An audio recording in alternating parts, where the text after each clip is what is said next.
भारत दरवर्षी 11 लाख कोटींची crude oil import करतो. जर भारताच्या समुद्राखाली क्रूड ऑइल आणि नॅचरल गॅस सापडला तर भारताच्या अनेक मोठ्या उद्योगांना संधी मिळू शकते. आणि याच पार्श्वभूमीवर भारत सरकारने एक मोठा निर्णय घेऊन समुद्र मंथन योजनेची सुरुवात केली आहे. पण समुद्र मंथन योजना म्हणजे नेमकं काय? समुद्र मंथन योजनेचा फायदा कोणत्या सेक्टरला होऊ शकतो आणि कोणत्या कंपनीला, आणि कोणते सेक्टर बूम होऊ शकतात, हे जर तुम्हाला माहित नसेल किंवा माहिती करून घ्यायची असेल तर व्हिडिओ पूर्ण बघा.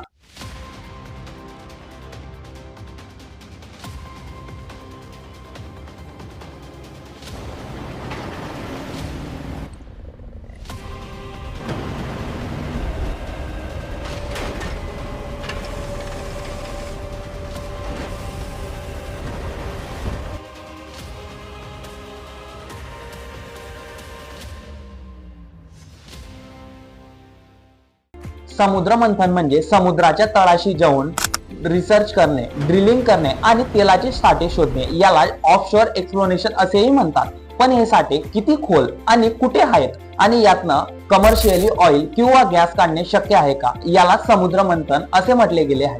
तुम्हालाही प्रश्न पडला असेल, भारताकडे तेलाचे साठे असूनही भारत क्रूड ऑइल का इम्पोर्ट करतं? कारण तेलाचे साठे शोधण्यासाठी कोट्यवधींचा खर्च होतो आणि ड्रिलिंग आणि रिसर्चिंग केल्यावर तेल सापडेल याची संभावना कमी असते, म्हणजेच कंपनीचा लॉस.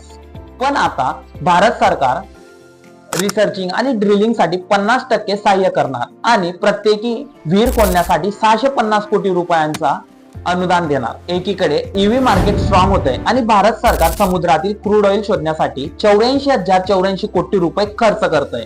पण भारताला क्रूड ऑइल शोधण्याची गरज का?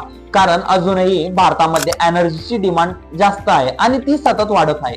भारतामध्ये पेट्रोल, डिझेल, पेट्रोकेमिकल, त्याचबरोबर इंडस्ट्री आणि इनोव्हेशन फ्युल साठी क्रूड ऑइलची गरज भासते.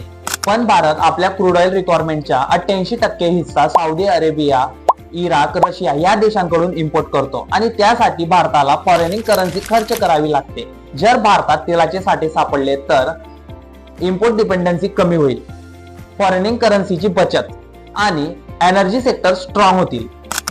समुद्र मंथन योजनेचा फायदा oil and natural gas corporation, oil Indian limited, Reliance industry ह्या कंपन्यांना थेट फायदा होऊ शकतो. आणि oil field services, ship building, EPC and heavy engineering, natural gas, pipes and steels, त्याचबरोबर पेट्रोकेमिकल्स आणि डिफेन्स हे सेक्टर सुद्धा बूम होऊ शकतात. तर मित्रांनो, तुम्हाला काय वाटतं? सरकारने ईव्ही सेक्टर मध्ये पैसे टाकायला हवे की एनर्जी सेक्टर मध्ये? कमेंट मध्ये नक्की सांगा. आणि व्हिडिओ आवडला असेल तर लाईक करा, शेअर करा आणि सबस्क्राईब बटनवर क्लिक करायला विसरू नका.